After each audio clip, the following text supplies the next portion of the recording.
Divisibility rule. क्या बताया हमने?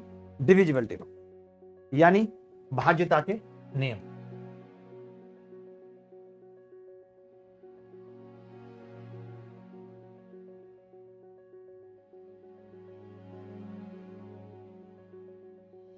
बहुत छोटी छोटी चीजों से शुरू करेंगे, लाइक जीरो। जैसे बहुत से बच्चों को इनफाइनाइट नहीं पता होता, ये बार बार लग रही है, थोड़ा जैकेट बंदी कर लेते हैं, गर्मी की जैकेट है। तो मैंने कहा कि डिविजिबिलिटी रूल क्या है, भाज्यता के नियम क्या है। तो सबसे पहले जीरो से शुरुआत कर लेते हैं। तो जीरो के बारे में मैं बता देता हूं कि जीरो हर संख्या से कटता है, जीरो को छोड़ के। Zero is divisible by all number except zero. 10 minute लूंगा ये बताने में, अच्छे से लिखना है सबको। और ऑल नो नंबर ऐसे लिखना है, no number are divisible by zero. कोई भी संख्या जीरो से नहीं कटती और जीरो को छोड़ के जीरो सबसे कट जाता है। तो देखिए बहुत सारे बच्चे कहते हैं कि जीरो से भाग क्यों नहीं लग सकता। जब हम अलजेब्रा पढ़ते हैं तब हम कहते हैं कि जीरो बाई जीरो इंडिटरमिनेंट फॉर्म होती है। तो ऐसा क्यों है, एक बार जानना जरूरी है कि इनफाइनाइट क्यों है, ये भी जानना जरूरी है। देखो भाई बहुत ध्यान से समझना, मैं ये कह रहा हूं अगर मैंने जीरो को, या मैं पहले आपको बताता हूं कि मैं 6 को 3 से भाग करता हूं तो क्या आता है। आप बोलेंगे 2 आता है। आपको मालूम है 2 क्यों आता है? क्योंकि जब 6 को 3 से भाग करने के लिए कहा जाता है तब मैं एक ऐसी संख्या ढूंढने चला जाता हूं जिसको 3 से गुणा करूं और 6 आ जाए तो वो 2 होती है, इसलिए 2 आ जाता है। जब आप 3 को इधर लेके जाएंगे तो 3 दूनी 6 बराबर हो जाएगा नहीं। ऐसे ही मैंने कहा कि 15 को 3 से भाग करो तो बच्चे बोले कि मैं एक ऐसी संख्या ढूंढने चला जाऊंगा जिसको 3 से गुणा करूं और 15 आ जाए, तो आपने कहा 5 आ गया कि नहीं आ गया। अब बात आई कि मैं 1 को 0 से भाग कर रहा हूं, तो फिर आपने कहा मैं एक ऐसी संख्या ढूंढने चला जाऊंगा जिसको 0 से गुणा करूं और 1 आ जाए, तो आपने कहा ऐसी कोई संख्या नहीं है, मे बी इनफाइनाइट कोई एक ऐसा नंबर हो बहुत ज्यादा जिसको 0 से गुणा करें और 1 आ जाए। इसीलिए कहा जाता है कि 0 से किसी संख्या को भाग करो तो इनफाइनाइट आता है। फिर आप कहेंगे लेकिन 0 बाई 0 पे ऐसा नहीं आता। जब मैं 0 को 0 से भाग करता हूं तो आप देखते हैं मैं एक ऐसी संख्या ढूंढने चला जाता हूं जिसको 0 से गुणा करूं और 0 आ जाए, तो आप कहेंगे ऐसी तो बहुत संख्या है, 1 2 3 4, बहुत सारी संख्या। यानी मैं 1 से गुणा करूंगा तो भी 0 आएगा, 2 से करूंगा तो भी 0। यानी 0 को जब 0 से भाग करते हैं तो 1 भी आ सकता है, 2 भी आ सकता है, 3 भी आ सकता है, निश्चित नहीं है। इसीलिए हम इसको अपरिभाषित कहते हैं, नॉट डिफाइंड या फिर इनडिटरमिनेट। इसकी कोई डेफिनेशन नहीं दी जा सकती। जब 0 को 0 से भाग दिया जाता है तो इसकी कोई डेफिनेशन नहीं दी जा सकती। जब हम 0 को 5 से भाग करते हैं तो मैं कहता हूं एक ऐसी संख्या ढूंढने चले जाओ जिसको 5 से गुणा करें और 0 आ जाए, तो आपने कहा 0। इसीलिए 0 को किसी भी संख्या से भाग लग जाता है। तो 0 को किसी भी संख्या से भाग करते हैं तो 0 आता है, 1 को 0 से भाग करते हैं तो इनफाइनाइट आता है, 0 को 0 से करते हैं तो नॉट डिफाइन आता है। क्यों आता है ये मैंने बता दिया फटाफट। ठीक है भाई, इस पे ज्यादा समय नहीं लगाते, अगर आपने नहीं देखा है तो आप बाद में भी देख सकते हैं। ठीक है, बात आती है 1 की। 1 क्या है? तो मैं कहूंगा कि 1 is not divisible by any number accept. मैंने कहा 1 के अलावा किसी से नहीं कटता, सही बात है। 1 के अलावा किसी से नहीं कटता, सही बात है। ठीक है, इसमें कहने वाली कोई बात ही नहीं। But all numbers are divisible by 1। सारी संख्याएं दुनिया की 1 से कट जाती, सारी संख्याएं दुनिया की 1 से कट जाती। ये 1 की बात हो गई। ठीक है, हमने कहा 0 बता दिया, पहले 1 बता दिया। ये गणित को समझने के लिए जानना जरूरी है, ऐसा नहीं कि इस पे कोई डायरेक्ट सवाल आ जाएगा। फिल इन द ब्लैंक्स तो है नहीं कोई 6th क्लास कि 1 is not divisible by any number except fill in the blanks 1। English का भी पेपर नहीं है, इंग्लिश का पेपर मैं सेट करता तो मैं ऐसे फिल इन द ब्लैंक जरूर डालता। ठीक है, अब बात आती है जो काम की चीजें 2 4 6 8 3 9 7 इन सबकी डिविजिबिलिटी की। आज हम पूरी क्लास की डिविजिबिलिटी पे देंगे, तो मैं थोड़ा थोड़ा फास्ट चल रहा हूं। जैसे अगर कोई मुझे कहे कि 2 से कौन सी संख्या कटी, तो देखिए आप जानते हैं कि जितने भी इवन नंबर होंगे वो सब 2 से कटे। और कोई भी नंबर इवन कब होता है? जब उसका अंतिम अंक इवन हो, यानी लास्ट डिजिट अगर 2 से कटेगा तो संख्या 2 से कटेगी, नहीं तो नहीं कटेगी। यानी 2 से कटने के लिए जरूरी है, रूल क्या है 2 से कटने के लिए, कि last digit of number should be, should एक मॉडल वर्ब है, शुड बी मस्ट आनी चाहिए थी बट हमें शुड अच्छी लगती है तो हमने लगा दी डिविजिबल बाय। ठीक है भाई, अंतिम अंक अगर संख्या का 2 से कटेगा, हिंदी वाले भी साथ के साथ लिख देंगे, अंतिम अंक अगर संख्या का 2 से कटेगा तो संख्या भी 2 से कटेगी, नहीं तो नहीं कटेगी। ठीक है, बात आती है 4 की कि 4 से कौन सी संख्या कटेगी।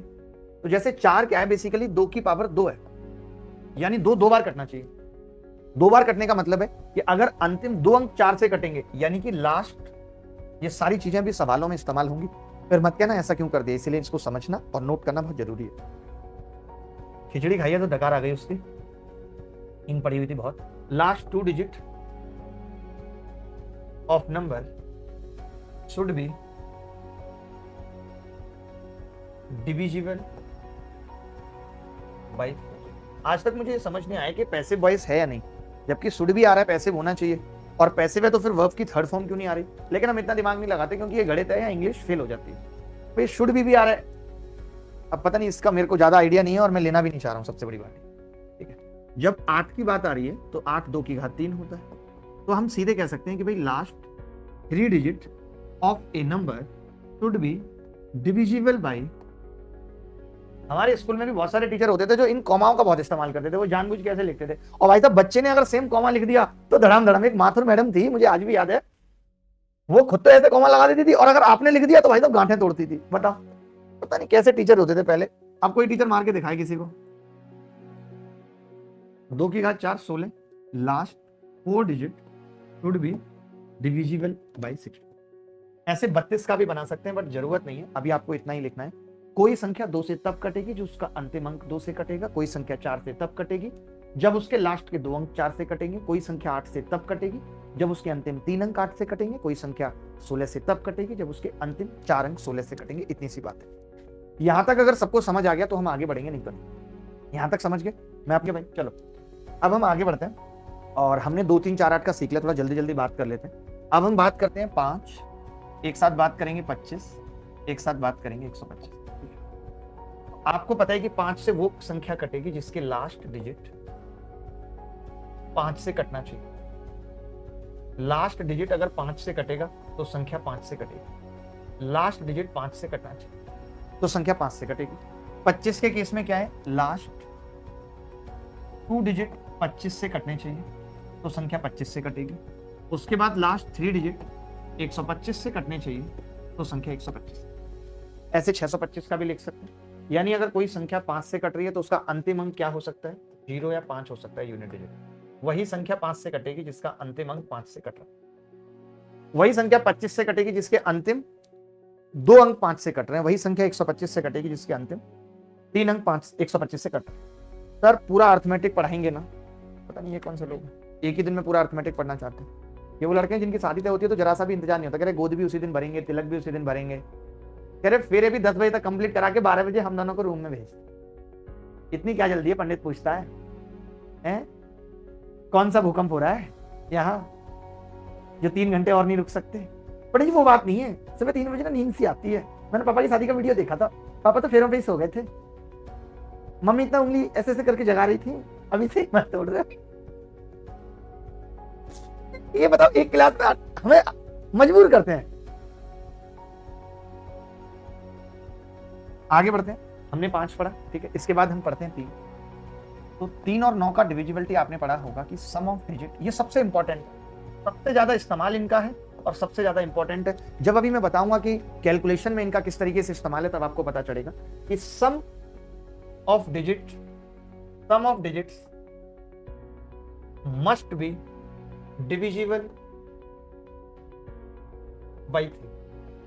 यानी कि अगर संख्या के अंकों का योग 3 से कटता है तो संख्या 3 से कटेगी, ठीक है। और सम ऑफ डिजिट कोई बात नहीं, वो हमारा अपना है, हम अपने हिसाब से लगा देते हैं। यहाँ कोई इंग्लिश का ऐसा रूल नहीं है कि कब क्या लगाना है, अपने हिसाब से, ठीक है। अब कई बच्चे ये सोचते हैं कि क्या ऐसा रूल 27 के लिए नहीं है, 81 के लिए नहीं है, आपने 3 और 9 पे क्यों रोक दिया? तो मैं एग्जांपल 2 लेता हूं फटाफट से। जैसे कोई 2 अंकों की संख्या है, उसको हम लिख सकते हैं 10a + b। जानते हो ए दहाई के अंक पे, भाई 23 को लिखना हो तो 2 × 10 + 3। अब मैं इसको लिख सकता हूं 9a + a + b। तो अब होता क्या है, ये इसका सम ऑफ डिजिट है, सम ऑफ डिजिट। तो आप देखते हैं कि जो 9a है ना, ये 3 से भी कटेगी और 9 से भी। अब इसका कटना इस बात पे डिपेंड करेगा, सबका कटता है, इस बात पे डिपेंड करेगा कि a + b किससे कट रहा है। अगर a + b 3 से कटेगा तो संख्या 3 से कट जाएगी, अगर a + b 9 से कटेगा तो संख्या 9 से कट जाएगी। यानी सम ऑफ, यहाँ पे 9 आ रहा है, यहाँ 27 आ गया होता तो फिर हम a + b 27 के लिए भी नियम बता देते। यही चीज मैं 3 अंकों की संख्या के लिए भी बता देता हूँ। x y z कोई संख्या है तो कैसे लिखते हैं 3 अंकों की संख्या को? 100x + 10y + z लिख सकते हैं कि नहीं? 100x + 10y + z। तो मैंने कहा कि मैं इसको क्या लिख सकता हूं, आपने कहा 99x प्लस 9y, और उसके बाद एक ब्रैकेट में आ जाएगा x plus Y plus z। अब आपको पता है ये क्या है, सम ऑफ डिजिट है, सम ऑफ डिजिट है। तो अब आप मुझे बताओ कि 9x प्लस 9y तो 3 से भी कटेगी और 9 से भी, तो इसका 3 से कटना या 9 से कटना डिपेंड इस बात पे करेगा कि ये कट रहा है कि नहीं कट रहा। समझ रहे हैं कि नहीं? x plus Y plus Z अगर 3 से कट रहा होगा तो संख्या 3 से कट जाएगी, 9 से कट रहा होगा तो संख्या 9 से कट जाएगी। तो हमने जाना 0 1 2 3 4 5, और उसके बाद हमने ये जाना, आगे बढ़ते हैं। चलिए आगे बढ़ते हैं, आगे बढ़ते हैं भाई, बहुत अच्छे अच्छे सवाल आने वाले हैं, बहुत मजा आने वाला है। मैं आपको बता दूं, मैं कहता हूं कि मैंने जितना भी यहां तक पढ़ाया है, अभी मैंने यहां तक किस किस की डिविजिबिलिटी बता दी। मैं नहीं चाहता कि कोई लड़का बोर हो। मैंने बता दी 0 1, उसके बाद मैंने क्या बता दिया, 2 4 8 16 बता दिया मैंने, यही बताया भाई मैंने। उसके बाद मैंने 3 9 बता दिया, उसके बाद मैंने बता दिया 5 25 125 मैंने बता दिया। उसके बाद मैं 6 और बता देता हूं कि 6 से वो संख्या कटती है जो 2 और 3 से कटती है। यानी हम ये कह सकते हैं 6 के लिए कि एक तो संख्या इवन हो, और दूसरा सम ऑफ डिजिट 3 से कटे। तो मैंने इतना बता दिया। अब मैं इससे सवाल पूछना चाहता हूं, आप तैयार हैं तो फटाफट यस लिख के बताइए।